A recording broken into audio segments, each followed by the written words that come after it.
head this direction. Alright. Well, I got Make sure he looks good on that side then. Gives good side. Yes. That's both sides. Aww.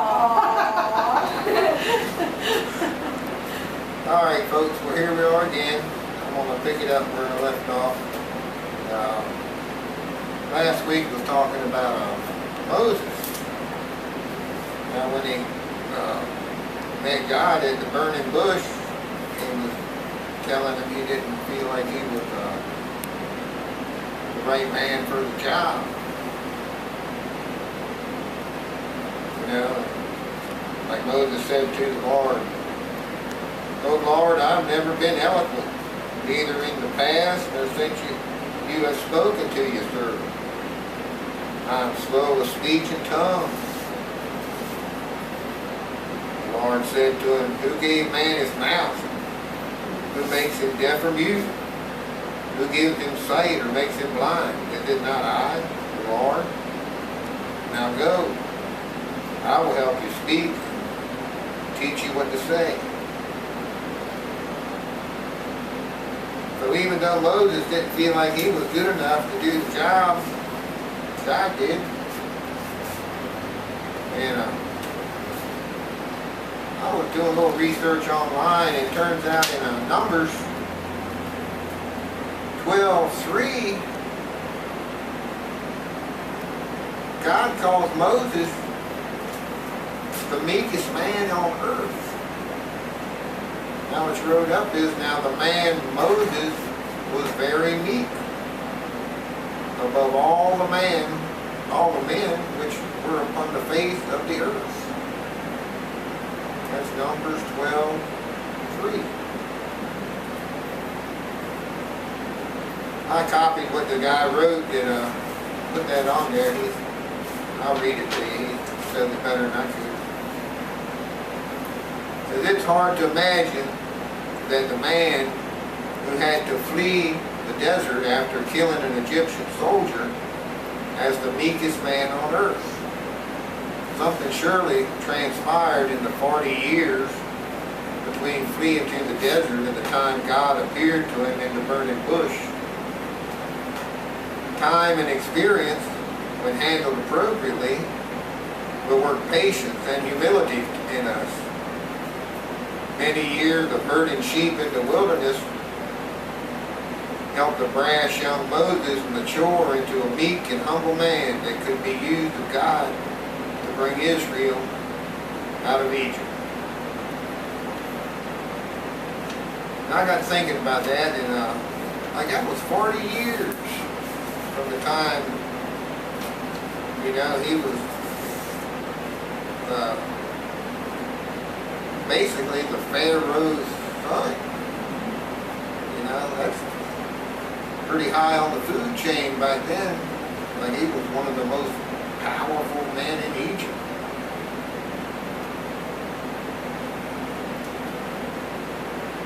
You know? But 40 years later, God called him the meekest man on earth. I wonder how that happened. But God has a way of changing people.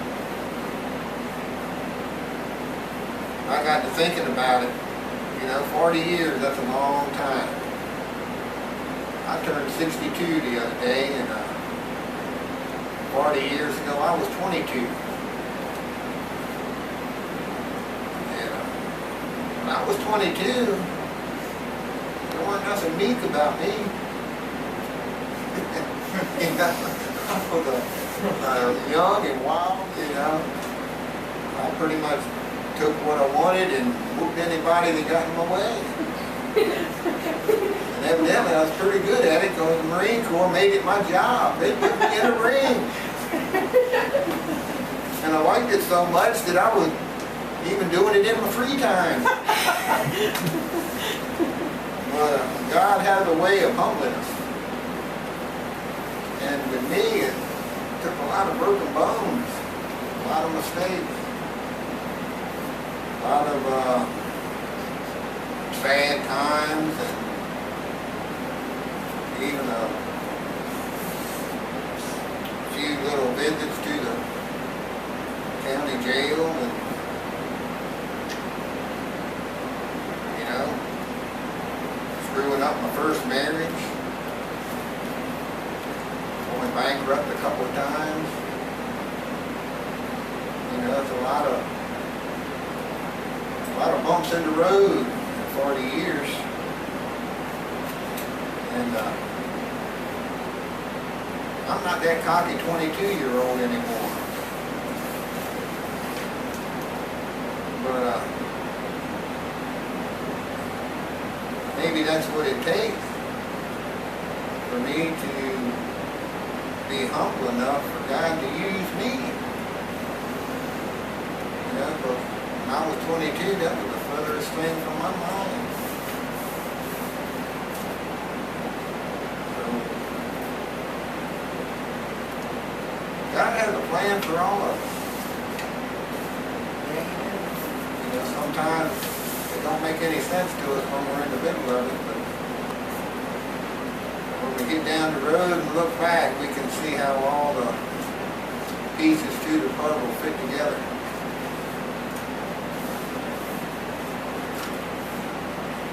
Like Eileen, for instance.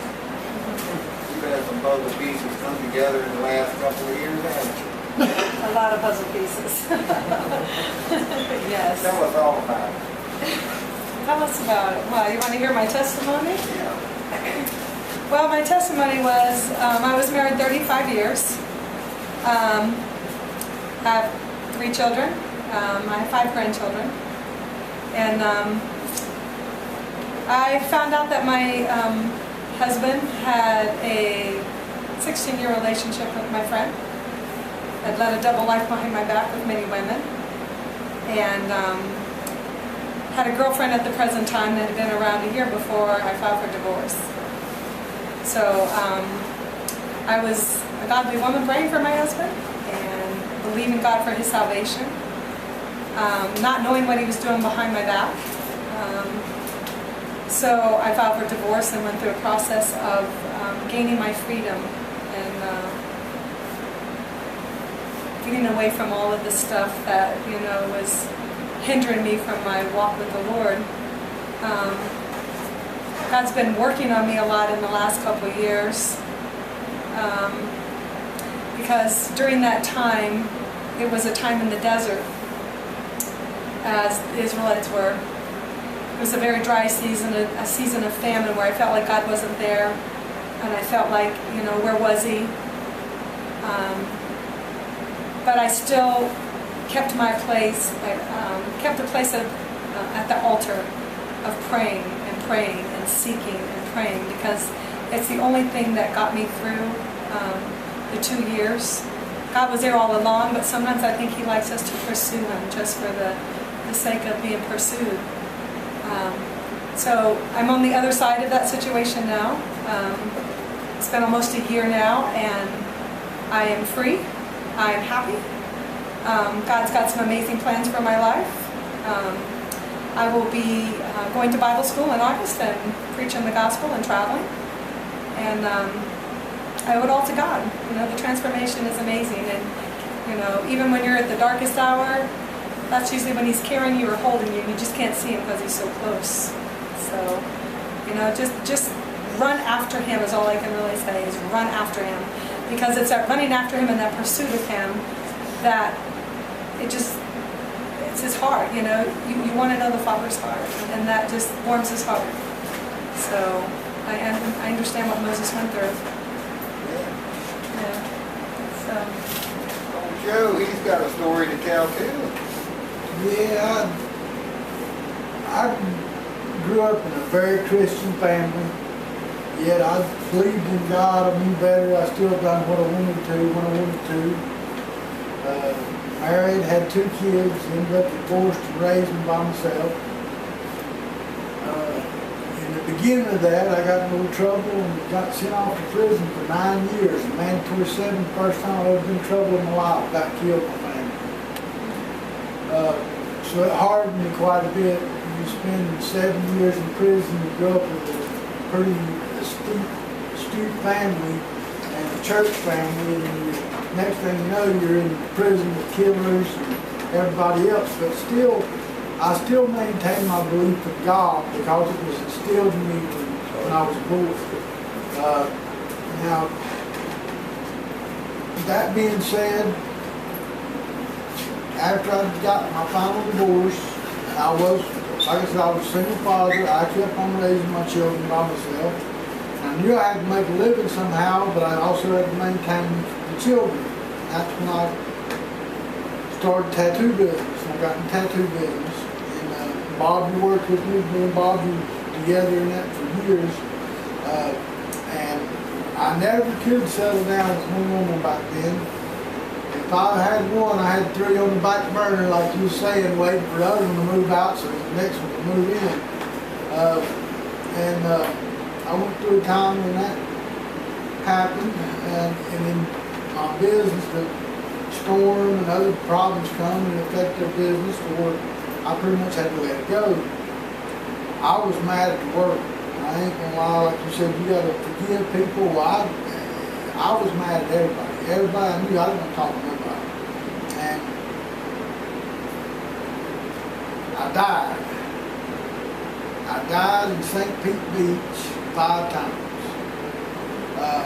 They physically filled out the time of death on me to come tell my family that I was dead.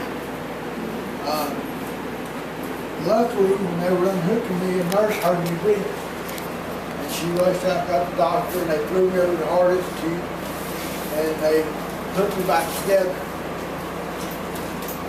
Well, I had an experience when I was dead. A lot of people talk about their experiences. I haven't really shared it a lot, and I don't, because, you know, it's like me and Bobby's talked. The life we've lived is unbelievable the most. When you tell it, unless somebody knows you, they think it's crap. There's a bunch of junk you're talking. But anyway, at this time, I had come back to life, had a couple new stents in my heart, still not knowing what direction I was going. I'd done been all over the world. I'd been to Ukraine, I'd been to Asia, I'd traveled, done all the things I wanted to do, but still wasn't happy. And then my mom, they called me, and my mom had stage 4 lung cancer. So I left everything and went to North Carolina to take care of her. And I did. She didn't want to go into a nursing home or assisted living. So they told her she had a couple of weeks. Well, she hung for a couple of years. I'm glad that God let me be there for her. So we took care of Tyler with me. We took care of her until she died. But I was still mad. I was still mad at that point there that, you know, it's like all this is piled on me and piled on me and piled on me. It seems like nothing I can do can change it. And I still pray every night. I always have. And one day I just felt like it wasn't working for me, and I picked up the phone and started calling people I hadn't spoken to in years. And talked to them, you know, and well, it's been several years now, and of course I just recently had a heart attack last weekend, but this one, I wasn't sure. I remember saying, God, just take care of the people around me and let them be okay. I didn't think I was going to make it this time. And luckily, they got to me again in time. But I came to a peace probably about 2 years ago when I just gave up everything. All the world, I gave up. I literally walked away from everything I had. And walked away to start over. Well, I come down here and I was going to work for a friend of mine who's a millionaire. Had it all set up, walked away from everything, to change my life. Had a motorcycle wreck, broke my leg, laid me up in the hospital. So, you know, out of the wheelchair 4 weeks, and I'm back in the hospital with a heart attack. So, you know, it's, but I've been at peace with it because, you know, I know that Jesus died for our sins and my sins are forgiven. And as long as we try to keep from repeating those sins, we will have salvation. So I've been coming up here with Bobby and Michelle, and Bubba and Carrie. Carrie and James, everybody every week. And last week I didn't feel good, and I didn't come. It's probably a blessing because I was actually having a heart attack and not noticed. So they patched me back up, and I thank God all the way through it, and I still thank God. So, God got me on the bag right now, but I'm glad to be here. I'm glad you're here. We're glad you're here too, buddy. We love you. He'll sustain you. And we have been saying a lot of prayers. We have everybody that's been here, like Andrea and Kirk and Carrie and Bubba, James. We've had everybody praying for him while he was in the hospital, and still now continue. Yeah. Can we pray for you now? Can my granddaughter and I pray for you? Well, there's another service. As you can see, we've all got a story to tell. Everybody goes through stuff, but we all try to learn from our adventures and help each other that might be going through similar ones. So keep us in your prayers.